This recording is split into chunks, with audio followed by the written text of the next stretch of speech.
দেখো এখানে মানকচু সেদ্ধ করে ভেজে নিয়েছি, এবার তুলে ফেলবো। আর এখানে আলু আর বড়ি ভেজে তুলে নিয়েছি, বিউলির ডালের বড়ি। এবার মানকচুগুলো তুলে নেব, হয়ে গেছে ভাজা।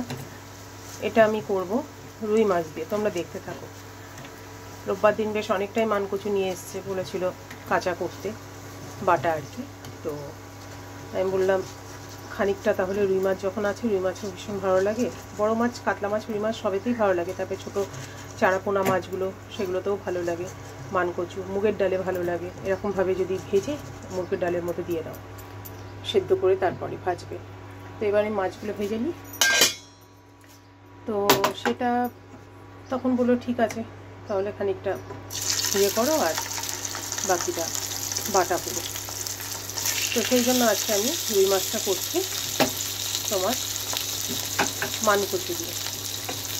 ভেবেছিলাম আগের দিন বলেছিলাম যে রুই মাছটা পেঁয়াজ কলি আর ফুলকপি দিয়ে বড়ি দিয়ে নেক্সট দিন করবো। তো মানকচুটা নিয়ে এসছে, তো লোক সামলাতে পারলাম না। হ্যাঁ, মানকচু জানো আমি কচু কচু ভীষণ ভালোবাসি, তাই আর কি করে ফেলছি মানকচু দিয়ে রুই মাছ। এর মধ্যে 3টে ট্যাংরা মাছও দিয়ে দেবো। এখন মাছগুলো ভাজা হয়ে গেছে। এখানে আগে দেখিয়েছি তোমার আলু আর কচু বড়ি, এগুলোও ভেজে রেখে দিয়েছি, দেখতে পাচ্ছ। এবার এখানে আমি এই মাছ ভাজার তেলেই দিয়ে দিলাম জিরে ফোড়ন। জিরে ফোড়ন হয়ে গেছে। এবার আমি এর মধ্যেই দিয়ে দেবো ভেজে রাখা আলু, মানকচু আর বড়িটা। দেখ দিয়ে দিলাম।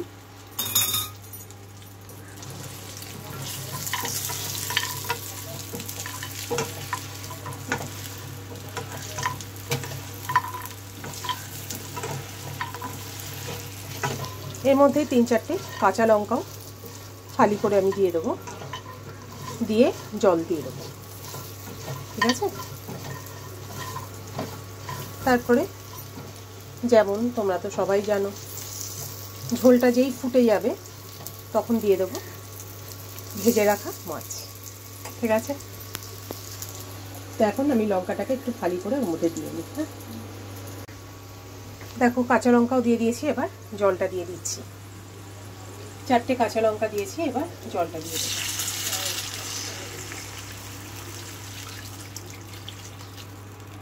এই মানকচুটা এত ভালো, কাটার সময় হাত চুলকায়নি, তাই ভাবছি যে যখন আমি বাটাটা করব তখনও হাত চুলকাবে না, এতটাই ভালো কচুটা। 1 ফোঁটা হাত চুলকায়নি, 1 ফোঁটা না। এবার আমি নুন আর হলুদটা দিয়ে দিচ্ছি, দিয়ে ঢাকা দিয়ে ফুটতে দেবো। হ্যাঁ,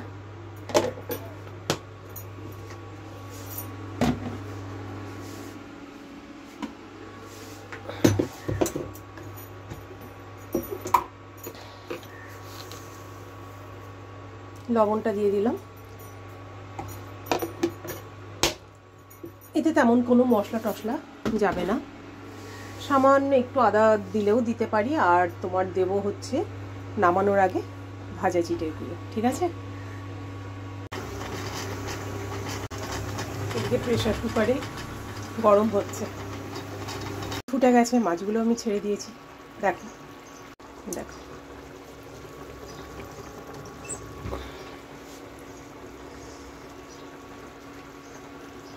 এবার আমি ঢাকা দিয়ে বেশ কিছুক্ষণ ফুটিয়ে নেব।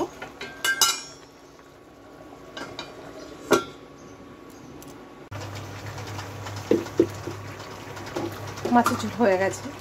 সামান্য একটু আমি আদা গুঁড়ো দিয়েছিলাম, তোমরা আদা গুঁড়ো থাকলে আদা গুঁড়ো, পেস্ট হলে পেস্ট হলেই ভালো হয়। এবার আমি দিয়ে দিচ্ছি ভাজা জিরের গুঁড়ো। হ্যাঁ,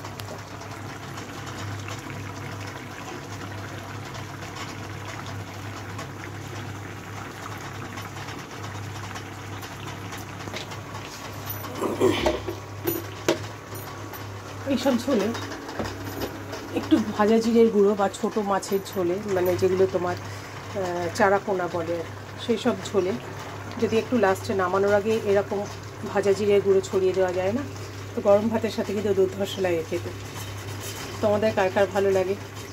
আমার তো ভীষণ ভালো লাগে ভাজা জিরের গুঁড়ো যদি লাস্টে ছড়ানো হয়।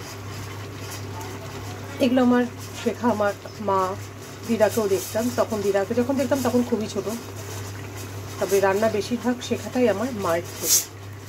মা যখন রান্না করতো তখন মার পাশে গিয়ে দাঁড়াতাম, দেখতাম, আমার ভালো লাগতো রান্না বান্না করা দেখতে।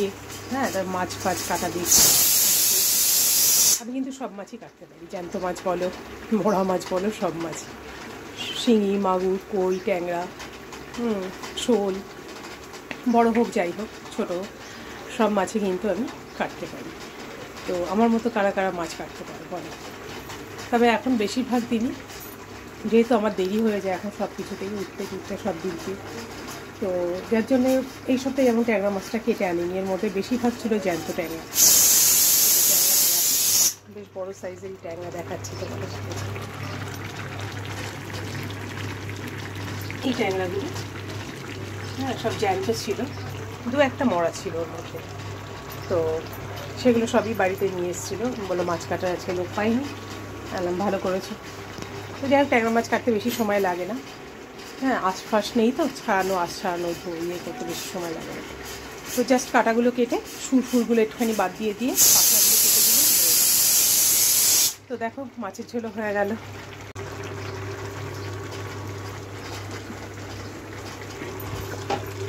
এই কচুগুলো এত ভালো লাগে, নরম হয়ে যায় আর পুরো মুখের মধ্যে পুরো একদম আলুর মতো পড়ে। আমি তো আলুটা সেরকম একটা খাই না, তো আমার এই কচুটা ভীষণ ভালো লাগে। ছেলে বলে গেল আমাকে কচু দেবে না, কচু দিয়েছি যেহেতু, বললো মাছের ঝোলই দেবে না। কেন?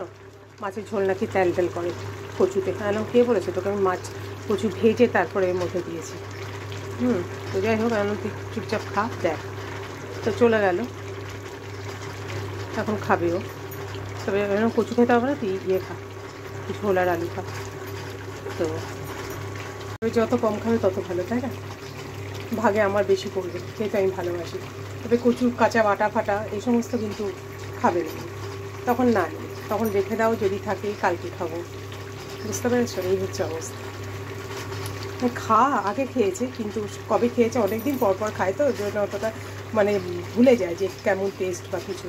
এখন বড় হয়েছে, বাদর হয়ে গেছে, এখন ওই জন্য খেতে চায় না, আমি খাবোই না।